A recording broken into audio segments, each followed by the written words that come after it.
Buenos días.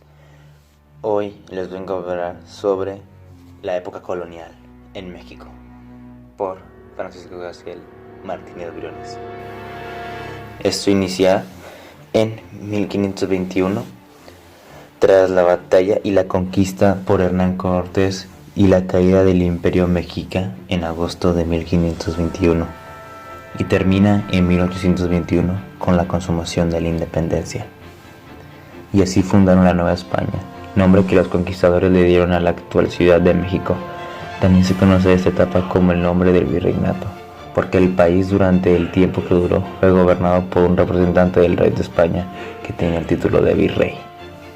Es muy raro que haya épocas que abarquen exactamente una cifra decimal redonda, pero en nuestra historia colonial así es, ya que se considera que esta etapa empieza estrictamente desde el año 1521, cuando cayó el poder en los españoles de la antigua Ciudad de México, Tenochtitlan, y termina en 1821, año en el que se declaró la independencia de México.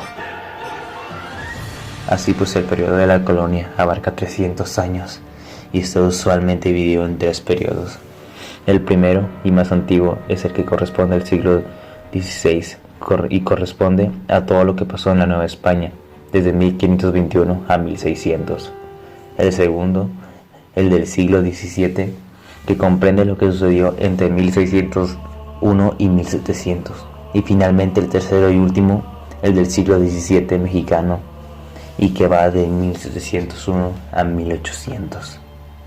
Los 21 años que hacen falta para llegar a 1821 ya pertenecen al siglo XXI y todavía son parte de la historia de la colonia, aunque los historiadores les conocen a estos años finales del virreinato el apelativo del periodo de transición, ya que la lucha indicada por Miguel Hidalgo y Costilla contra el dominio del gobierno español en la Nueva España había comenzado en 1810, dando lugar así al nacimiento de México.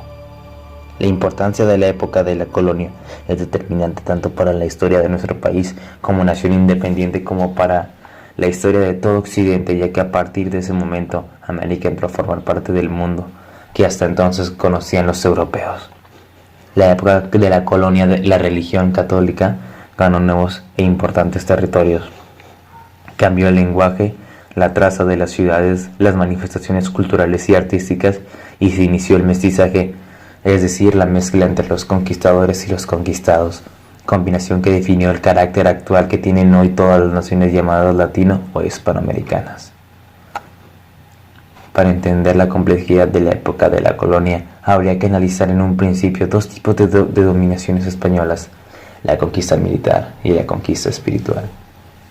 Después de adentrarse en cómo fue el establecimiento de las ciudades españolas, cuál la situación de los naturales, cómo estaba constituido y cuál era el funcionamiento del gobierno colonial, la importancia de las autoridades eclesiásticas, las nuevas formas de moral, y también el terror que inspiró el Santo Oficio, todo ello sin olvidar por supuesto los estratos o castas de los que estaban compuestas la sociedad colonial.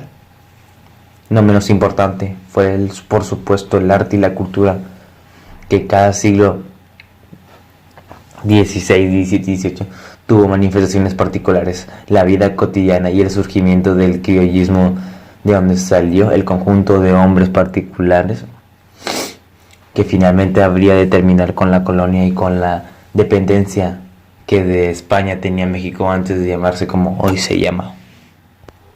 No obstante, en esta historia tuvo que ocurrir un evento catastrófico conocido como la viruela. La viruela ocurrió como resultado de la conquista española en 1520. El ejército de Pánfilo de Narváez llegó a Veracruz en 1520 con un esclavo, Francisco de Ojía, que estaba enfermo de viruela. Se considera que este fue el primer caso de la enfermedad en México. Una de las fases que tuvo México durante este periodo fue tradicionalmente el encomendero. Era una persona con mucho dinero y con poder en la sociedad colonial, pues las cantidades de tierra dadas para las encomiendas solían ser muy grandes y de gran productividad. Los indígenas encomendados tenían la labor de trabajar la tierra y producirla.